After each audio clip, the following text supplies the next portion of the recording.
Então, irmão Márcio, pode orar, pedir a bênção do Senhor? Posso sim. Boa noite, irmãos. Oremos. Pai, nós queremos te agradecer por mais essa oportunidade que temos de poder aprender da tua palavra. Pedimos ao Senhor que esteja com o nosso irmão Léo, dando para ele o entendimento, a sabedoria da tua palavra, para que possamos aprender com o nosso irmão e que possamos, a cada dia, sentir no coração de mais e mais querermos aprender do Senhor e levarmos esse aprendizado às pessoas que estão em nossa volta, nossos amigos, nossos familiares, para que eles também um dia, Pai, possam estar conosco, estudando, participando conosco no prédio e fazendo parte da nossa família. Nós somos gratos ao Senhor por esses irmãos e que o Senhor possa, Pai, nos dar a cada dia entendimento e sabedoria, Pai, para que possamos seguir firmes nessa caminhada, porque sabemos que não é fácil. Mas temos o Senhor, temos o Espírito Santo e o Seu Filho como auxiliadores das nossas vidas e que o Senhor possa nos ajudar a cada dia. Em nome do Teu Filho amado Jesus Cristo, Pai, que nós oramos e já te agradecemos. Amém. Amém. Muito obrigado. Temos mais pessoas chegando também. Então, semana passada estávamos no capítulo 5 e já vimos que essa igreja abençoada, a igreja do Senhor Jesus, é uma igreja que também tem problemas. Teve o caso de Ananias e Safira, cobiça, vaidade, mentira, né, vários pecados ali.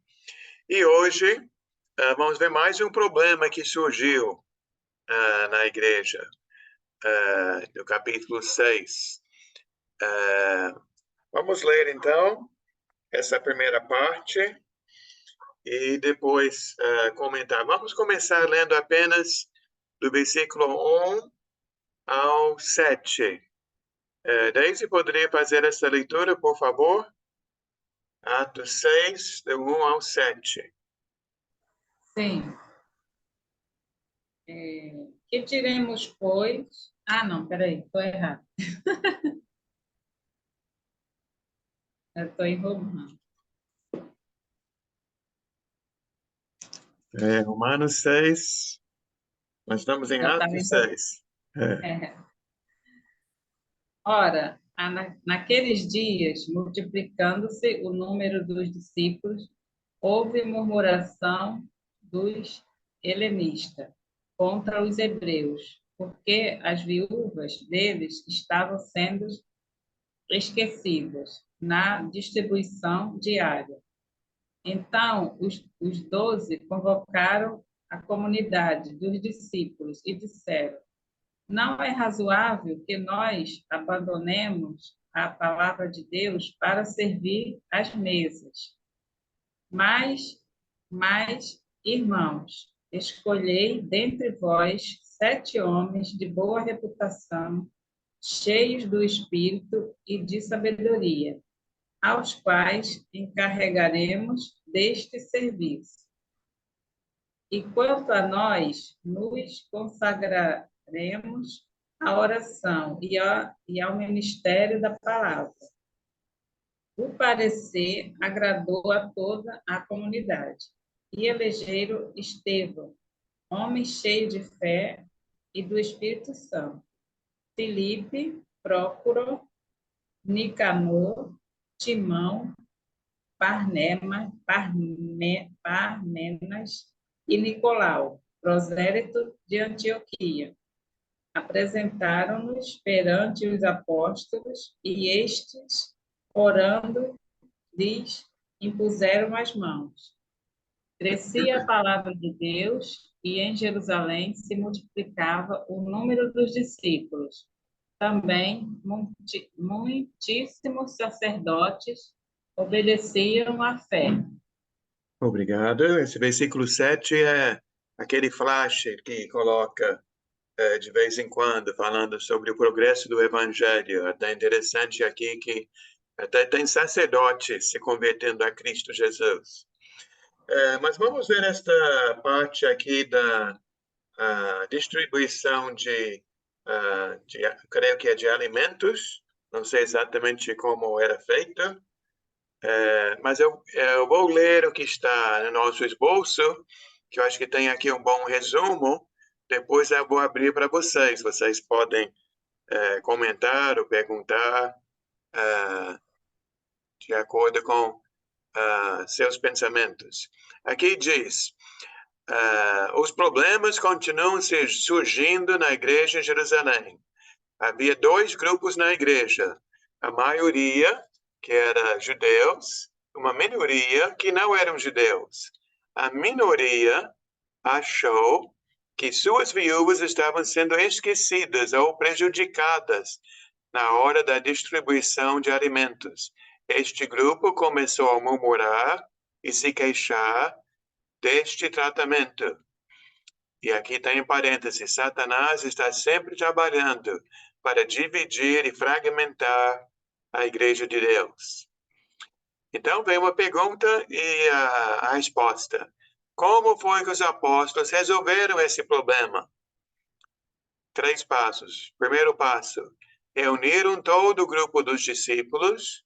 Segundo passo, o grupo escolheu 7 irmãos espirituais para cuidar das viúvas.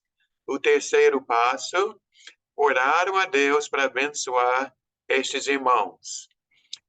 Vamos notar que enfrentaram o problema, não fugiram do problema, não negaram o problema, mas lidaram com o problema e trabalharam juntos para uma resolução. Murmurações, problemas que não são resolvidos, são um câncer que podem destruir qualquer congregação. Pela graça de Deus, ali em Jerusalém, aqui em Atos 6, o problema foi solucionado e a igreja de Cristo crescia cada vez mais, como vimos aqui no versículo 7. Também, entre parênteses, os apóstolos não queriam deixar o ministério de pregação e de oração para cuidar das viúvas. Então, entregaram esse ministério a outros irmãos.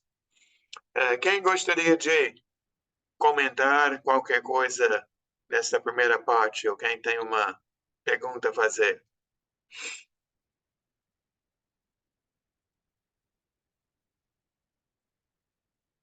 Daniel?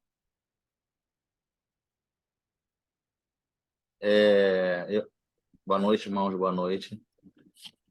Eu achei interessante essa parte aqui, né, deles dividirem as tarefas, porque a gente lembra lá no início, né? Lá no início, Deus já mandando, Deus não, Moisés, né? Ele tinha todas as responsabilidades, né? Aí o sogro dele falou assim: por que que você não divide as tarefas? Por que você não designa juízes, né, para coordenar o povo? Eu achei interessante essa parte aqui, quando eles designaram outras pessoas para poder cuidarem, né, das viúvas e da distribuição dos alimentos.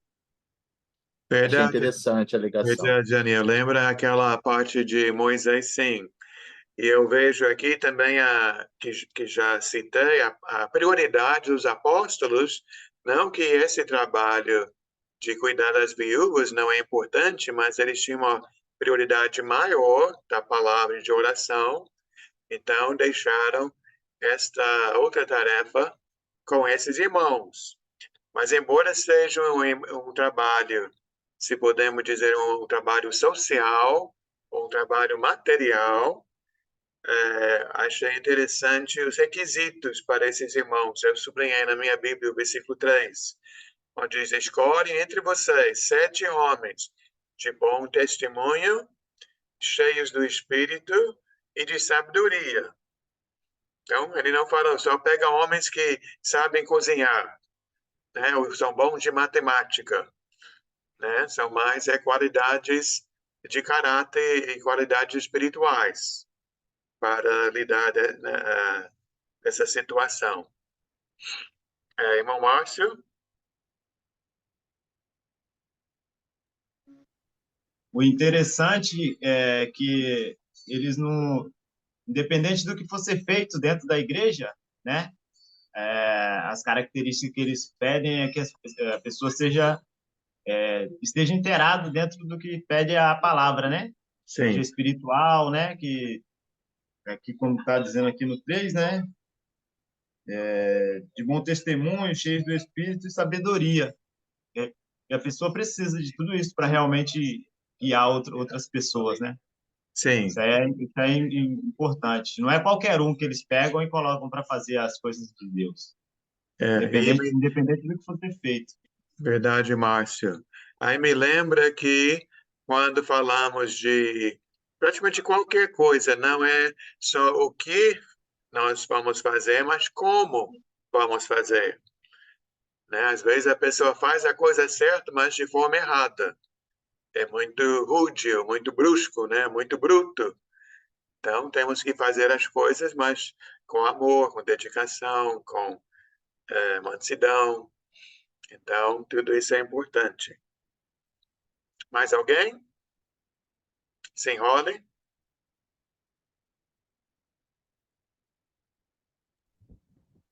Também no Testamento Velho, para cuidar o vírus, essa é uma coisa muito importante. Esse foi também o padrão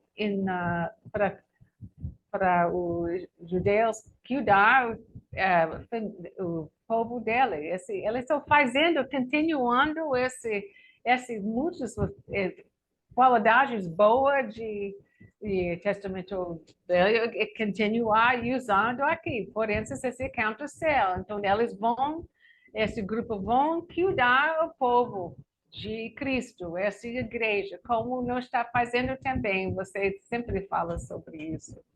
Realmente aqui várias vezes na Bíblia fala sobre órfãos e viúvas, pessoas necessitadas que hoje em dia não é tanto assim, porque existem o auxílio do governo para várias situações, mas naquela época isso não existia, então o povo tinha que ajudar, a igreja teria que ajudar. Muito bem, então vamos prosseguir. Fátima, poderia ler do 8 ao 15?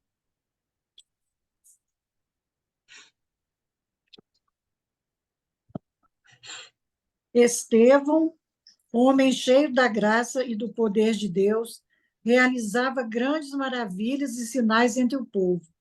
Contudo, levantou-se oposição dos membros da chamada Sinagoga dos Libertos, dos judeus de Cirene e de Alexandria, bem como das províncias da Cilícia e da Ásia. Esses homens começaram a discutir com Estevão, mas não podiam resistir à sabedoria e ao espírito com que ele falava. Então subornaram alguns homens para dizerem: ouvimos Estevão falar palavras blasfemas contra Moisés e contra Deus. Até o 15, o capítulo todo. Com isso agitaram o povo, os líderes religiosos e os mestres da lei, e prendendo Estevão, levaram-no ao sinédrio. Ali apresentaram falsas testemunhas que diziam: este homem não para de falar contra este lugar santo e contra a lei, pois o ouvimos dizer que esse Jesus, o Nazareno, destruirá este lugar e mudará os costumes que Moisés nos deixou. Olhando para ele, todos os que estavam sentados no sinédrio viram que o seu rosto parecia o rosto de um anjo. Obrigado. Então, voltando para capítulo 6, versículo 5, 7 homens, 7 irmãos foram escolhidos para ajudar nesse ministério com as viúvas, e no versículo 6 diz que os apóstolos então impuseram suas mãos, que oraram sobre esses 7 irmãos. E aí, então, no versículo 8, Estevão, que é um desses 7, através da imposição de mãos dos apóstolos, ele recebeu o poder de Deus e estava realizando maravilhas e sinais entre o povo. Já reparamos outras vezes que no capítulo 2, no capítulo 5, todos os milagres foram realizados apenas pelos apóstolos. Então, aqui, pela primeira vez, tem o irmão Estevão, não apóstolo, que também tem esse poder divino para fazer milagres, e ele usa esse poder para também com a pregação do evangelho, tanto que ele está ensinando ali no versículo 9, versículo 10, e diz no 10, né, que ninguém conseguia resistir à sabedoria e o espírito com que ele falava. E houve aqui, então, um confronto entre o cristianismo, a palavra de Jesus, e o judaísmo. E como Estevão tem o poder do Espírito Santo, a inteligência, né, a sabedoria de Deus, e os judeus não tiveram como argumentar contra o que ele falava com tanta sabedoria, o que fizeram ali no versículo 11. A mesma coisa que aconteceu quando queria matar Jesus, né? O problema é que, graças a Deus, no Brasil não existe mais. O problema do suborno, né? Subornaram homens para falar mentiras, né, contra Estevão, e até logo dizendo que Estevão estava indo contra Moisés, contra a lei de Moisés, e creio que havia, sim, um fundo de verdade, porque Jesus nos mostra um outro caminho, né, uma outra aliança, não é através do sangue de animais que chegamos a Deus, mas sim através do sacrifício de Jesus, o Filho de Deus. Mas Estevão não queria ir contra a palavra de Deus de maneira alguma. Estevão está ensinando a verdade. Mas quando dizem que Estevão está indo contra Moisés, então já fica todo mundo contra Estevão. E aí, então, no capítulo 7, nós vamos ter mais uma pregação. Acho que eu posso falar sem medo de errar, que é a maior pregação, aqui tem a minha Bíblia, diz discurso de Estevão, de todas as pregações do livro de Atos. Temos várias pregações de Pedro e de Paulo, mas esse discurso de Estevão, diante do Sinédrio, é bem grande. E lembrando quem é o Sinédrio? O Sinédrio são as autoridades entre os judeus. Então, Pedro está, de uma certa forma, confrontando o judaísmo, tentando mostrar um contraste, né, entre o que os saduceus, os fariseus estavam ensinando e aquilo que Jesus trouxe. E ele vai mostrar não só o problema daquele dia, mas até coisas do passado. Só que nem sempre as pessoas gostam de ouvir a verdade, não é? Ele vai acabar perdendo a vida por isso. Quem gostaria de falar mais sobre Estevão antes da gente ler capítulo 7? Daisy?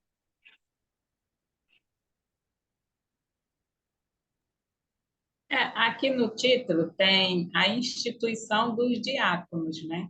Que são Sim. esses 7. Mas, assim, hoje em dia, nas igrejas, a gente vê muitos títulos, né? Bispo. Lá na nossa igreja só tem presbíteros, né? Nós já tivemos presbíteros e diáconos. Até gostaríamos de ter diáconos também.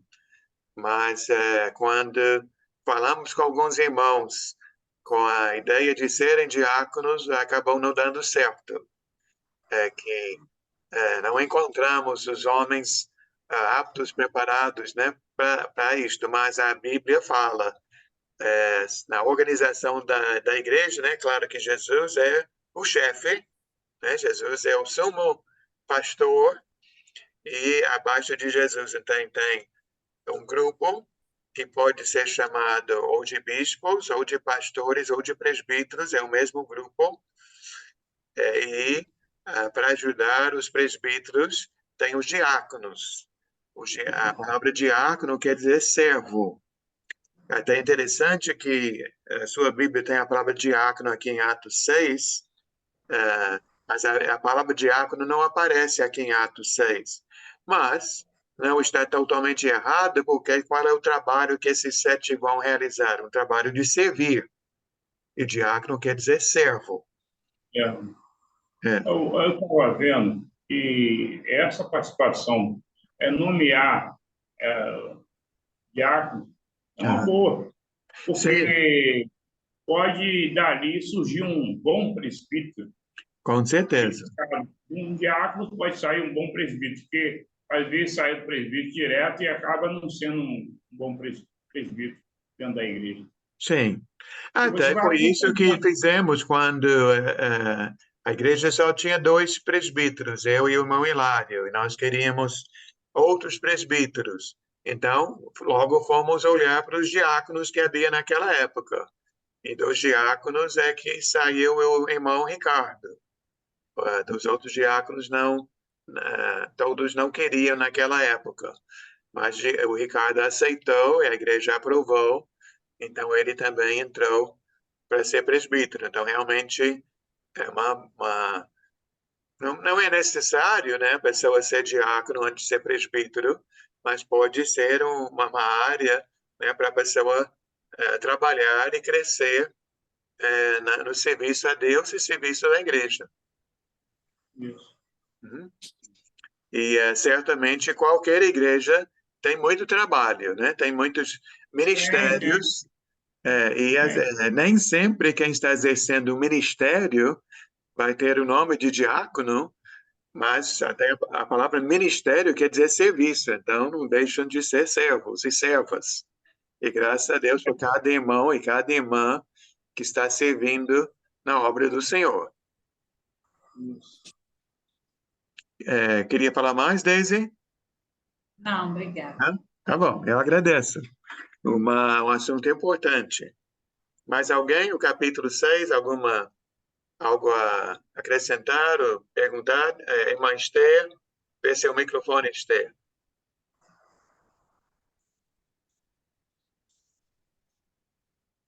Foi. Olha só, Jesus é o pastor, presbítero também é pastor, não é isso? Mas Jesus é o sumo pastor. Sim. Diácono também é o pastor. Não, o diácono é servo. O diácono é servo. Embora o pastor também serve, né? Jesus é o servo também, né? Mas até essas 3 palavras, se não me engano, deixa eu ver se eu consigo falar sem errar, que tem a palavra bispo, presbítero e pastor, que é o mesmo grupo de irmãos, mas cada palavra fala sobre uma função, né? Bispo, se não me engano, é mais para o lado de administração. Então, esse grupo de homens está administrando a igreja. Presbítero, acho que quer dizer ancião, porque são irmãos experientes, né? Você não vai pegar um novato para ser um presbítero.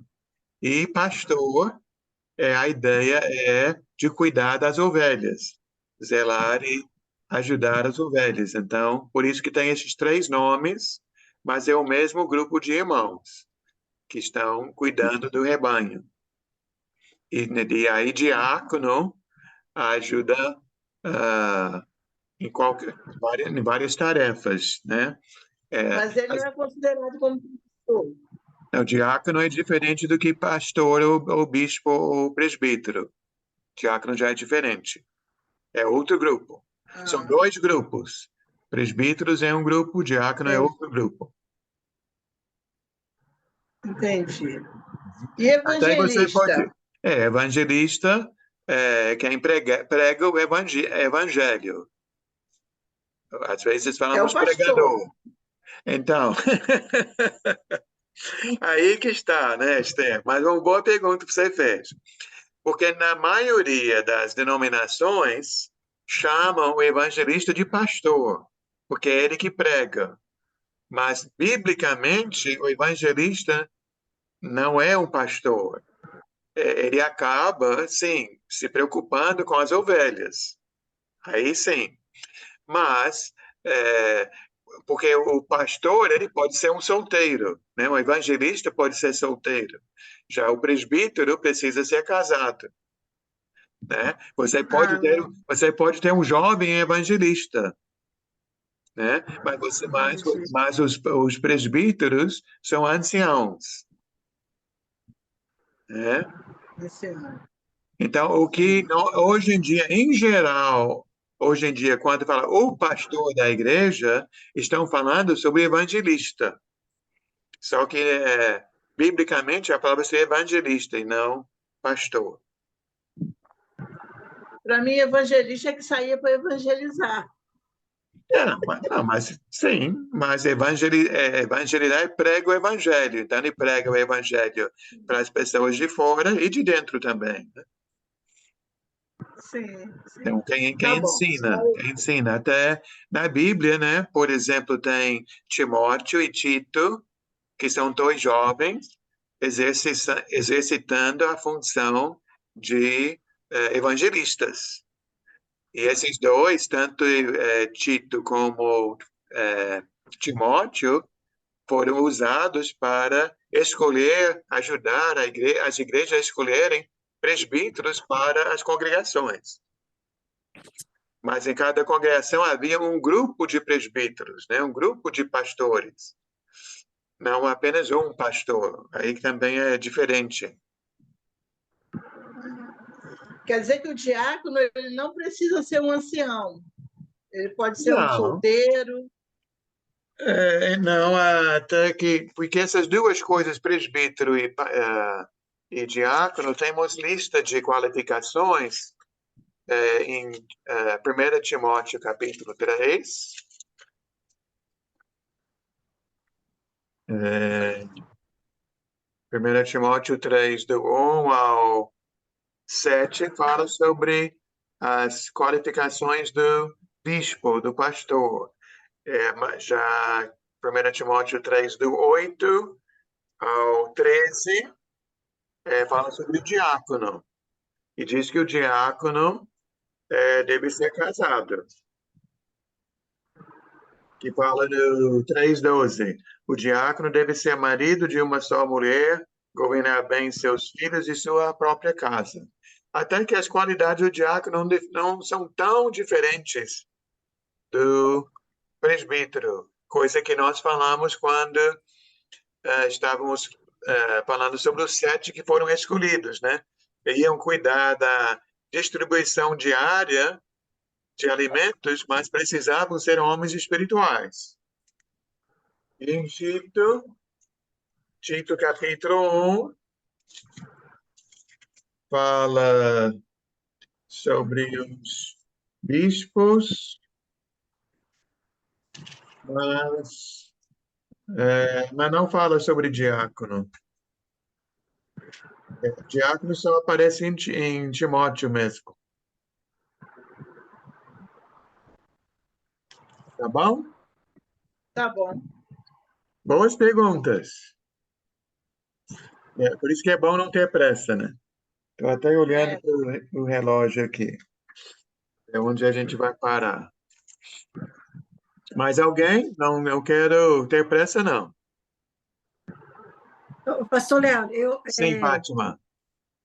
em relação à vida, né, a vida de Estevão, eu acho assim que a vida dele é um desafio para nós cristãos hoje, né? Porque ele morreu não negando a fé dele, né? Ele correu um risco no discurso dele, debatendo, e acabou que ele deu a vida pelo Evangelho. Então, eu acho assim, a vida dele é um exemplo muito lindo para nós hoje. Ah, claro que sim. Ele é o primeiro mártir da igreja, né? Ele não foi o último, que na história da igreja muitos morreram pela fé. Até ontem estava conversando com alguns irmãos, falando sobre a liberdade que nós temos no Brasil de estudar a Bíblia, de falar de Jesus, mas no mundo hoje, né, em 2023, tem diversos países no mundo onde uma pessoa pode morrer quando prega sobre Jesus, né? Tem países que proíbem. Então, Estevão foi um que morreu, mas não foi ele foi o primeiro, mas não o último. Mas é um irmão corajoso, com certeza.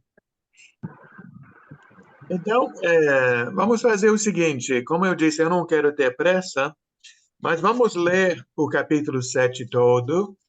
Se não dá para concluir, pelo menos vamos ouvir tudo que Estevão falou e o que aconteceu. E como o capítulo é grande, são 60 versículos, eu vou pedir a Patrícia para ler do 1 ao 32 e o Daniel para ler do 33 até o final. Tá bom assim? Vamos ler tudo para pegar o conjunto das coisas, para depois voltar e ver os pormenores. Atos 7, começando no 1. Volume que eu vou ler. Podemos? Podemos. Sim.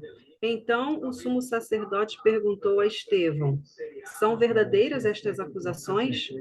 A isso ele Irmã respondeu: Patrícia, acho que eu estou escutando a televisão ali.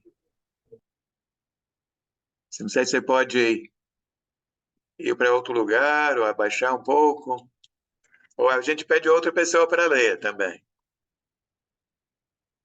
Que for melhor para você. Vamos ver se melhorou aí, Melhorou. porque meu marido abaixou ali. Tá bom. Vamos voltar. Então, o sumo sacerdote perguntou a Estevão: são verdadeiras estas acusações? A isso ele respondeu: irmãos e pais, ouçam-me. O Deus glorioso apareceu a Abraão, nosso pai, estando ele ainda na Mesopotâmia, antes de morar em Harã, e lhe disse: saia da sua terra e do meio dos seus parentes e vá para a terra que eu lhe mostrarei. Então ele saiu da terra dos caldeus e se estabeleceu em Harã. Depois da morte de seu pai, Deus o trouxe a esta terra, onde vocês agora vivem. Deus não lhe deu nenhuma herança aqui, nem mesmo o espaço de um pé, mas lhe prometeu que ele e depois dele, seus descendentes possuiriam a terra, embora naquele tempo Abraão não tivesse filhos. Deus lhe falou desta forma: seus descendentes serão peregrinos numa terra estrangeira e serão escravizados e maltratados por 400 anos. Mas eu castigarei a nação a quem servirão como escravos e depois sairão dali e me adorarão neste lugar. E deu a Abraão a aliança da circuncisão. Por isso, Abraão gerou Isaque e o circuncidou 8 dias depois do seu nascimento. Mais tarde, Isaque gerou Jacó e os 12 patriarcas. Os patriarcas, tendo inveja de José, venderam-no como escravo para o Egito.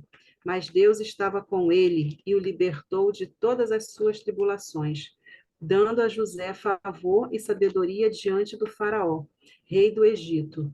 Este o tornou governador do Egito e de todo o seu palácio. Depois houve fome em todo o Egito e Canaã, trazendo grande sofrimento. E os nossos antepassados não encontravam alimento. Ouvindo que havia trigo no Egito, Jacó enviou nossos antepassados em sua primeira viagem. Na segunda viagem dele, José fez-se reconhecer por seus irmãos e o faraó pôde conhecer a família de José. Depois disso, José mandou buscar seu pai e toda a sua família, que eram 75 pessoas. Então Jacó desceu ao Egito, onde faleceram ele e os nossos antepassados. Seus corpos foram levados de volta a Siquém e colocados no túmulo que Abraão havia comprado ali dos filhos de Amor, por certa quantia. Ao se aproximar o tempo em que Deus cumpriria sua promessa a Abraão, aumentou muito o número do nosso povo no Egito.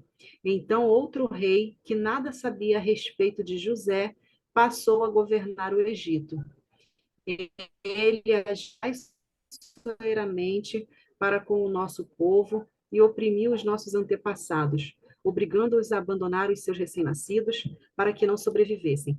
Naquele tempo nasceu Moisés, que era um menino extraordinário. Por 3 meses ele foi criado na casa de seu pai. Quando foi abandonado, a filha do faraó o tomou e o criou como seu próprio filho. Moisés foi educado em toda a sabedoria dos egípcios e veio a ser poderoso em palavras e obras. Ao completar 40 anos, Moisés decidiu visitar seus irmãos israelitas. Ao ver um deles sendo maltratado por um egípcio, saiu em defesa do oprimido e o vingou, matando o egípcio. Ele pensava que seus irmãos compreenderiam que Deus o estava usando para salvá-los, mas eles não o compreenderam. No dia seguinte, Moisés dirigiu-se a 2 israelitas que estavam brigando e tentou reconciliá-los, dizendo: Homens, vocês são irmãos, por que ferem um ao outro? Mas o homem que maltratava o outro empurrou Moisés e disse: Quem o nomeou líder e juiz sobre nós? Quer matar-me como matou o egípcio ontem? Ouvindo isso, Moisés fugiu para Midian, onde ficou morando como estrangeiro e teve 2 filhos. Passados 40 anos, apareceu a Moisés um anjo nas labaredas de uma sarça em chamas no deserto, perto do Monte Sinai. Vendo aquilo, ficou atônito e, aproximando-se para observar, ouviu a voz do Senhor. Eu sou o Deus dos seus antepassados, o Deus de Abraão, o Deus de Isaque e o Deus de Jacó. Moisés, tremendo de medo, não ousava olhar. Obrigado. Daniel, 33. Então o Senhor lhes disse: Tire as sandálias dos pés, porque o lugar em que você está é terra santa. De fato, tenho visto a opressão sobre o meu povo no Egito. Ouvi seus gemidos e desci para livrá-lo. Venha agora e eu o enviarei de volta ao Egito. Este é o mesmo Moisés que tinham rejeitado com estas palavras. Quem o nomeou líder e juiz? Ele foi enviado pelo próprio Deus para ser líder e libertador deles, por meio do anjo que lhe tinha aparecido na sarça. Ele os tirou de lá, fazendo maravilhas e sinais no Egito, no Mar Vermelho e no deserto durante 40 anos. Este é aquele Moisés que disse aos israelitas: Deus levantará dentre os seus irmãos um profeta como eu. Ele estava na congregação no deserto com os anjos que lhe falava no Monte Sinai e com nossos antepassados, e recebeu palavras vivas para transmiti-las a nós. Mas nossos antepassados se recusaram a obedecer-lhes. Ao contrário, rejeitaram-no e em seu coração voltaram para o Egito. Disseram a Arão: Faça para nós deuses que nos conduzam, pois a esse Moisés que nos tirou do Egito, não sabemos o que lhe aconteceu. 41. Naquela ocasião, fizeram um ídolo em forma de bezerro, trouxeram-lhe sacrifícios e fizeram uma celebração em honra ao que suas mãos tinham feito. Mas Deus afastou-se deles e os entregou à adoração dos astros, conforme foi escrito no livro dos profetas. Foi a mim que vocês apresentaram sacrifícios e ofertas durante os 40 anos no deserto, ó nação de Israel. Em vez disso, levantaram o santuário de Moloque e a estrela de seu deus Renfã, ídolo que vocês fizeram para adorar. Portanto, eu enviarei para o exílio, para além da Babilônia.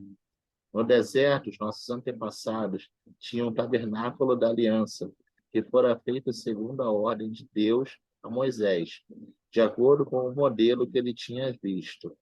Tendo recebido o tabernáculo, nossos antepassados o levaram sob a liderança de Josué, quando tomaram a terra das nações que Deus expulsou de diante deles. Esse tabernáculo permaneceu nesta terra até a época de Davi, que encontrou graça diante de Deus e pediu que ele permitisse providenciar uma habitação para o Deus de Jacó. Mas foi Salomão quem construiu a casa. Todavia, o Altíssimo não habita em casas feitas por homens, como diz o profeta. O céu é o meu trono, a terra o estrado dos meus pés. Que espécie de casa vocês me edificarão? Diz o Senhor. Onde seria meu lugar de descanso? Não foram as minhas mãos que fizeram todas essas coisas? Povo rebelde, obstinado de coração, de ouvidos, vocês são iguais aos seus antepassados. Sempre resistem ao Espírito Santo. Qual dos profetas os seus antepassados não perseguiram? Eles mataram aqueles que prediziam a vinda do justo, de quem agora vocês se tornaram traidores e assassinos. Vocês que receberam a lei por intermédio de anjos, mas não lhes obedeceram. O apedrejamento de Estevão. Ouvindo isso, ficaram furiosos e rangeram os dentes contra eles. Mas Estevão, cheio do Espírito Santo, levantou os olhos para o céu e viu a glória de Deus e Jesus em pé, à direita de Deus, e disse: Vejo os céus abertos e o Filho do Homem em pé, à direita de Deus.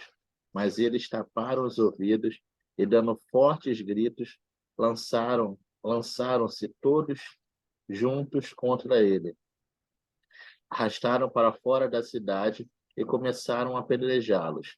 As testemunhas deixaram seus mantos aos pés de um jovem chamado Saulo. Enquanto apedrejavam Estevão, este orava: Senhor Jesus, recebe o meu espírito. Então caiu de joelho e bradou: Senhor, não os considere culpados deste pecado. E tendo dito isso, adormeceu. O que quer dizer, pareceu, né? Então, a primeira coisa, se você conhece alguém que nunca leu o Velho Testamento e quer saber alguma coisinha sobre o Velho Testamento, rapidamente aqui tem um bom resumo, né? Essa pregação de Estevão vai lá em Abraão, fala em Moisés, e é um resumo rápido de pontos principais da história. Outra coisa é que nessa pregação de Estevão, como em praticamente qualquer página da Bíblia, o foco é Deus, né? Que Deus está agindo, Deus abençoa, Deus é fiel, devemos servir a Deus. Mas o segundo ponto é que esse Deus fiel, esse Deus que age, o povo de Deus, várias vezes, virou contra Deus, né? Ele mostra, em primeiro lugar, o que os irmãos fizeram com José, né? Aquela maldade que os irmãos de José fizeram, e depois várias coisas com Moisés.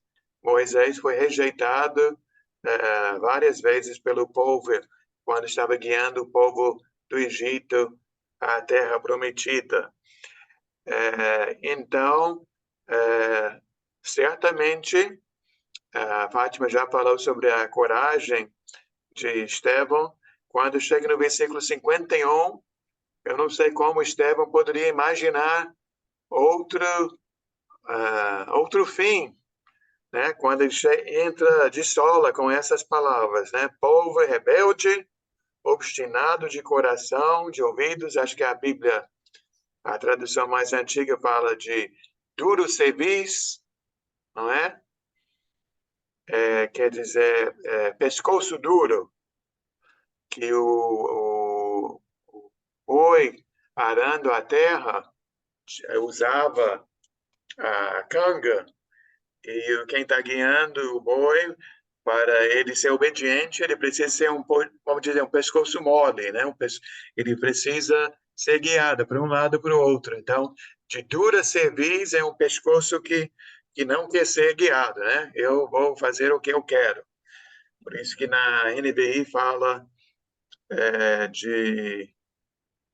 Como é que é aqui?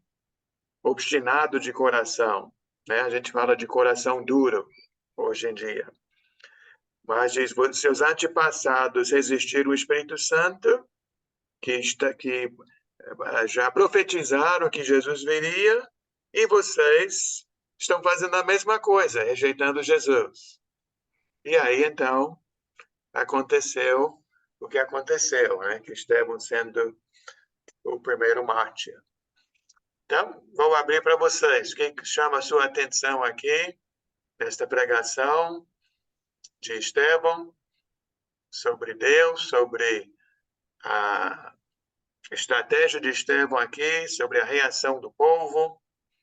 Qual a sua observação? O que mais chama a sua atenção, Patrícia?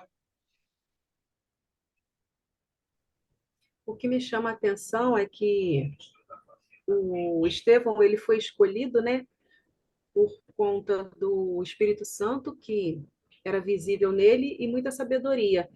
E mostra aqui também que realmente as pessoas não gostam de ouvir a verdade, né? Quando ele começa a tocar na ferida, dentro da palavra, ele não falou nada da boca dele, ele falou tudo conforme a palavra, né? Ele foi falando coisas da história, tudo na palavra. E o sentimento de revolta, rebeldia desse povo também se dá por conta da inveja. Eu penso que sim, porque ali tinham religiosos também. Ou não, não sei se eu estou enganada, mas... Não, sim, ele está diante do Sinédrio. Né, São religiosos, só tem religiosos ali. Só gente de patente alta, digamos Uhum. assim. Aí eles se sentiram humilhados por Estevão, por tamanha sabedoria, né? E aí eles sentiram inveja e fizeram essa coisa horrível, né? Foi. Mas foi um exemplo, Estevão também é um ótimo exemplo para nós, né? De fé, de confiança em Deus. Amém. Alves? O que eu achei interessante é que, quando ele fala em Saulo, Paulo fala que Saulo era jovem naquela época, quando ele beijou Estevão. Então, a presença de Paulo naquele momento, né, a gente vê como é que pode, né? E Deus transformou Saulo para Paulo numa transferência muito grande. Amém. Tremendo passagem aí. Deus pode mudar qualquer coração, né? O Saulo que está ajudando a matar Estevão, de perseguidor, passa a ser perseguido. Inverteu o caso de todo. É verdade. E tem uma parte lá na frente, né, na conversão de Paulo, que ele conta isso também, não conta? Sobre ter participado da morte de Estevão. Não sei se ele fala de Estevão, mas ele fala que era perseguidor, né? Perseguidor da igreja, né? Senhora?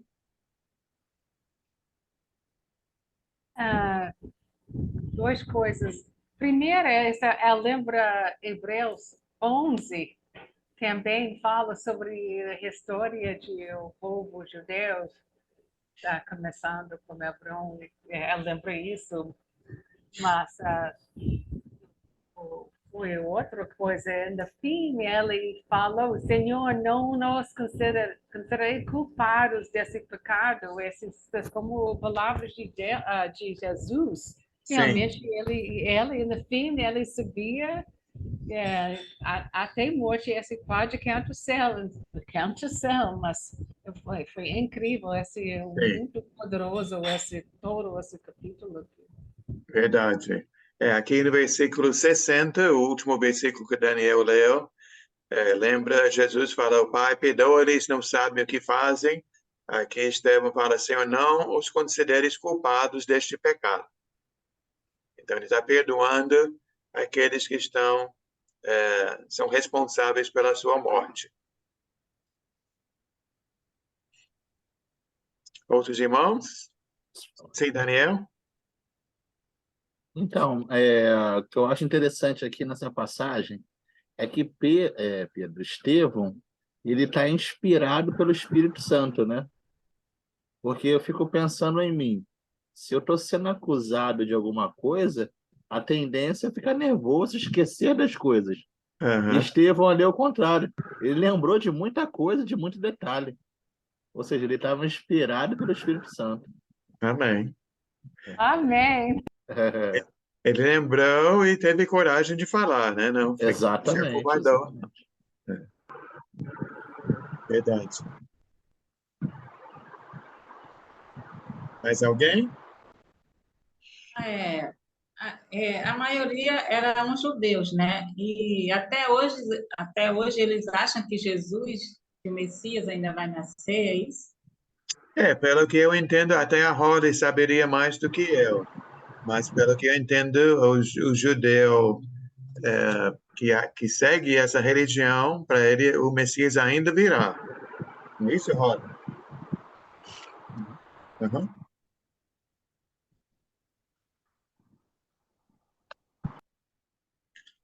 Mais alguém? Então, fica capítulo 8 para a semana que vem, e vamos ver que essa tragédia, a morte de Estevão, vai provocar uma grande perseguição contra toda a igreja, mas Deus vai usar essa perseguição para o progresso do evangelho. Novamente, como Deus pode usar coisas ruins e transformar em coisas boas. Até eu esqueci como que é o ditado, alguma coisa que o sangue dos mártires é a semente da igreja, alguma coisa assim. Eu vou ter que procurar e colocar no grupo, mas de fato como a Fátima citou logo no início, esse grande exemplo de Estevão se serve de exemplo para nós, imagina para os irmãos daquela época, né? Que conheciam Estevão, vendo esta coragem, serviu para incentivar e encorajar todos os irmãos. Então, vamos orar e depois fazer nossa oração pelos pedidos. Irmã Esther, poderia orar para concluir nossa aula? Eu fechei o microfone, que estava ouvindo um barulho aí.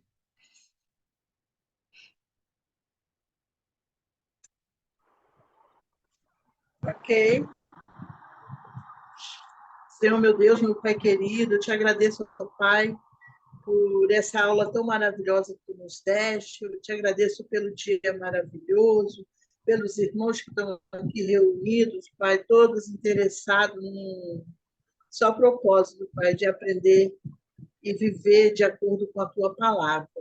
Eu te agradeço por cada vida aqui presente. Eu te agradeço pela Igreja de Cristo, que nos traz sempre um bom alimento. Muito obrigada. É o que eu te peço em nome de Jesus. Amém. Amém. Deixa eu parar a gravação.